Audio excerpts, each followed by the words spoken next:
Hello magical minds, welcome to Advertech. Let's continue with the chapter of appointment and qualification of director. Today we will discussing about additional director. Who is additional director and which type of company it is required to be appointed. Okay? Normally company कब additional director appoint करती है? जब उसके पास workload ज़्यादा होता है and number of director कम होते हैं. सो वो अपने वर्कलोड को डिस्ट्रीब्यूट करने के लिए, अपने वर्कलोड को कम करने के लिए कुछ और डायरेक्टर अपॉइंट कर लेती है. उसे हम एडिशनल डायरेक्टर कहते हैं.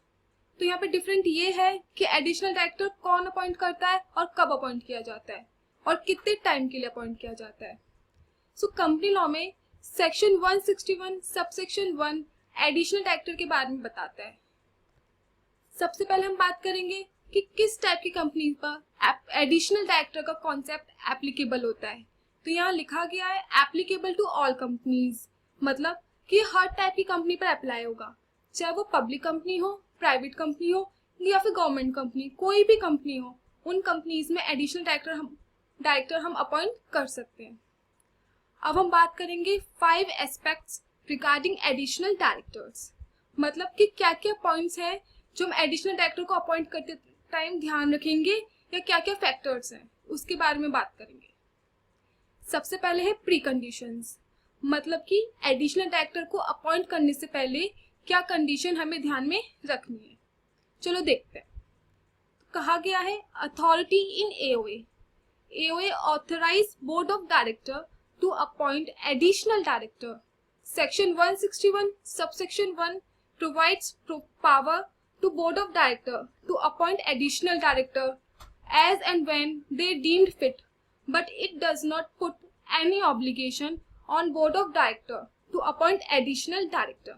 मतलब जो हमारे आर्टिकल ऑफ एसोसिएशन होते हैं, कंपनी में जो आर्टिकल ऑफ एसोसिएशन होते हैं उसमें ये लिखा होना चाहिए कि हमारी कंपनी के जो बोर्ड ऑफ डायरेक्टर हैं उनके पास एडिशनल डायरेक्टर अपॉइंट करने की पावर है. तो जो हमारी कंपनी का आर्टिकल है, आर्टिकल ऑफ एसोसिएशन है, वो हमारे बोर्ड ऑफ डायरेक्टर को ऑथराइज करता है एडिशनल डायरेक्टर अपॉइंट करने के लिए. अब देखिए साथ में ये भी कहा गया है कि जो बोर्ड ऑफ डायरेक्टर को पावर दी गई है एडिशनल डायरेक्टर अपॉइंट करने की, वो कोई ऑब्लिगेशन नहीं है डायरेक्टर के ऊपर, कि डायरेक्टर की मर्जी है कि वो कंपनी में एडिशनल डायरेक्टर अपॉइंट करे जब भी उसको रिक्वायरमेंट हो. तो ये जो हमारा आर्टिकल ऑफ एसोसिएशन है वो एम्पावर करता है बोर्ड ऑफ डायरेक्टर को. बोर्ड ऑफ डायरेक्टर पे कोई ऑब्लिगेशन पुट नहीं करता है कि आपको जरूरी है एडिशनल डायरेक्टर अपॉइंट करना, ऐसा कुछ नहीं होता है. नेक्स्ट पॉइंट है टेन्योर. टेन्योर मतलब कितने टाइम पीरियड के लिए हम कंपनी में एडिशनल डायरेक्टर अपॉइंट करेंगे. तो कहा गया है up to the date of next AGM held after the appointment of additional director. मतलब कि एडिशनल डायरेक्टर अपॉइंट करने के बाद जो हमारी फर्स्ट एजीएम होगी, फर्स्ट एनुअल जर्नल मीटिंग, उसके कमेंसमेंट से पहले हम एडिशनल डायरेक्टर को हटा देंगे.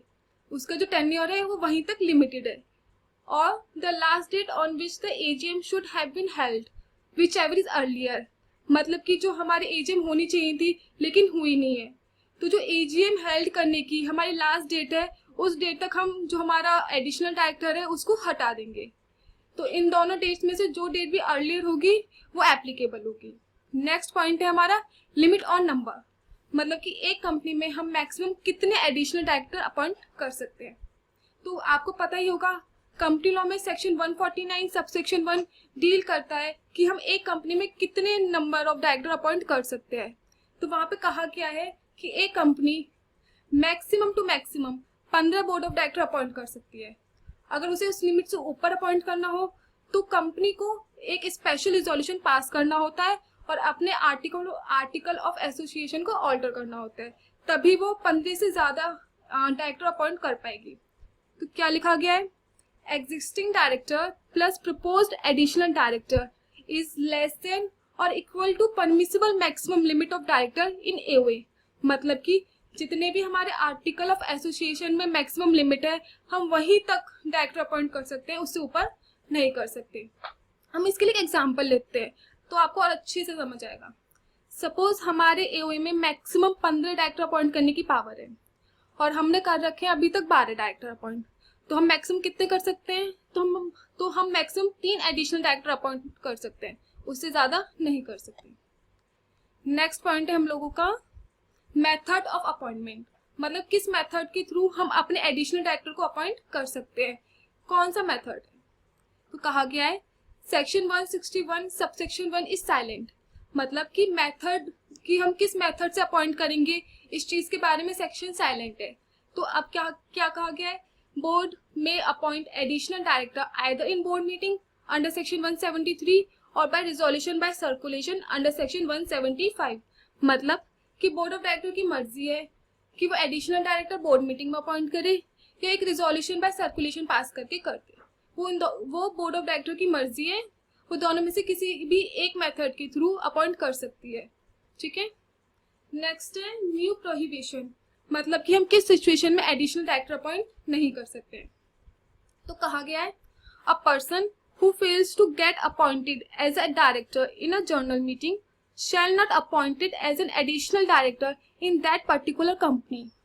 मतलब कि सपोज एक पर्सन है, वो हमारी कंपनी में डायरेक्टर अपॉइंट होना चाहता है, तो एक डायरेक्टर अपॉइंट करने के लिए क्या रिक्वायरमेंट्स होती है कि हमें कंपनी की एनुअल जर्नल मीटिंग में एक ऑर्डिनरी रिजोल्यूशन पास करना होता है, तभी वो पर्सन उस कंपनी में डायरेक्टर अपॉइंट हो सकता है।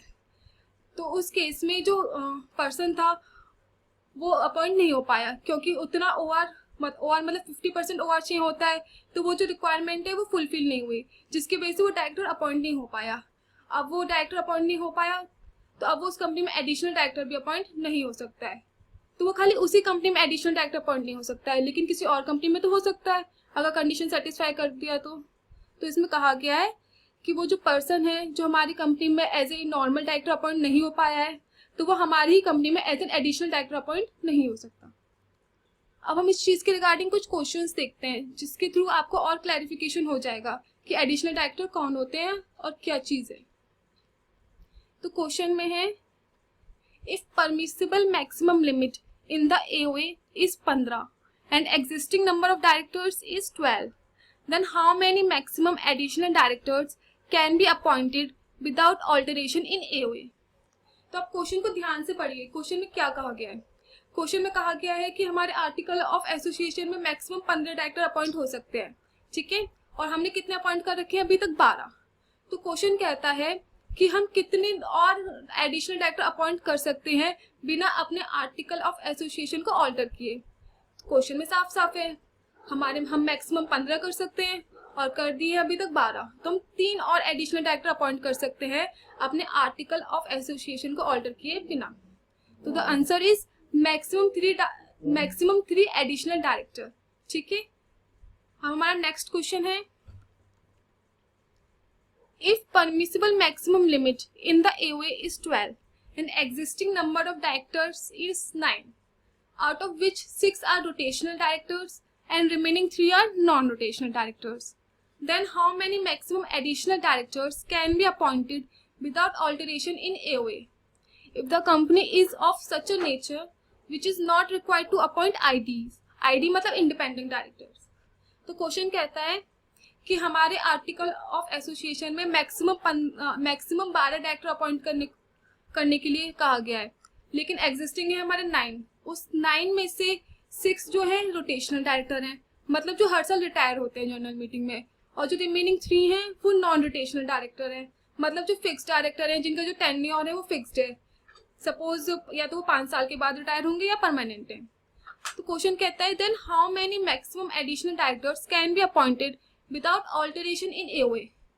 ठीक है। तो क्वेश्चन कहता है कि बिना अपने आर्टिकल ऑफ एसोसिएशन को ऑल्टर किए बिना हम कितने number of additional director appoint कर सकते हैं, और वो जो कंपनी है उसमें हमें इंडिपेंडेंट डायरेक्टर अपॉइंट करने की जरूरत नहीं है, तो वो तो अलग मैटर है। तो यहाँ पे ध्यान देने वाली बात है जो हमारे एडिशनल डायरेक्टर होते हैं ना तो वो रोटेशनल डायरेक्टर होते हैं ना ही non rotational director, because non rotational director तो फिक्स्ड होते हैं, फिक्स टेन्योर के लिए आते हैं, लेकिन एडिशनल डायरेक्टर का तो टेन्योर कहाँ तक सीमित होता है, up to the commencement of next AGM. And rotational director case में वही है, रोटेशनल डायरेक्टर कौन होते हैं जो हर साल रिटायर होते हैं एजीएम में। तो इस केस में जो हमारे एडिशनल डायरेक्टर है ना तो वो रोटेशनल डायरेक्टर है ना ही वो नॉन रोटेशनल डायरेक्टर है, तो इससे तो हमें कोई मतलब नहीं है। तो एज पर दिस क्वेश्चन जो हमारा आंसर होना चाहिए वो है मैक्सिमम 3 एडिशनल डायरेक्टर, क्योंकि 12 तो हम 12 हमारी लिमिट है, हमने 9 ऑलरेडी कर रखे हैं, तो हम कितने और कर सकते हैं 3, लेकिन they will not be counted under section 152 subsection 6। ये सेक्शन हमारे rotational and non rotational director के बारे में बताता है, तो वो तो होते ही नहीं है। एडिशनल डायरेक्टर तो ना तो रोटेशनल होते हैं ना ही हमारे नॉन रोटेशनल होते हैं, ठीक है। अब इस चीज के रिगार्डिंग एक नोट है जिससे आपको और समझ आएगा कि ये रोटेशनल एंड नॉन रोटेशनल क्या होता है और क्यों एडिशनल डायरेक्टर हमारे नॉन रोटेशनल और रोटेशनल डायरेक्टर में नहीं आते। तो नोट है, दो additional director are counted in permissible maximum number of directors in AOA under section 149 subsection 1। मतलब कि हमारे जो एडिशनल डायरेक्टर है वो हमारे मैक्सिमम नंबर ऑफ डायरेक्टर की लिमिट में काउंट होते हैं, लेकिन जो एडिशनल डायरेक्टर हमारे जो total strength of the director under section 152 subsection 6 है उसमें काउंट नहीं होते हैं, जो कि कहा गया है rotational and non rotational. So question में कहा था, जो हमने अभी प्रीवियस क्वेश्चन किया था उसमें कहा गया था क्या जो हमारे एडिशनल डायरेक्टर होते हैं रोटेशनल और नॉन रोटेशनल डायरेक्टर में आते हैं, तो इसके थ्रू हमें पता चलता है कि नहीं, वो रोटेशनल और नॉन रोटेशनल डायरेक्टर की कैटेगरी में नहीं आते। But additional director are not counted in total strength of directors under section 152 subsection 6, neither in non rotational और rotational director. Section 161 subsection 1 overrule section 152 subsection 6। मतलब कि जो हमारा एडिशनल डायरेक्टर का सेक्शन है वो हमारे रोटेशनल और नॉन रोटेशनल डायरेक्टर के सेक्शन को ओवररूल करता है। सो गाइज, आपको समझ आया होगा। Thank you so much, keep learning and keep watching.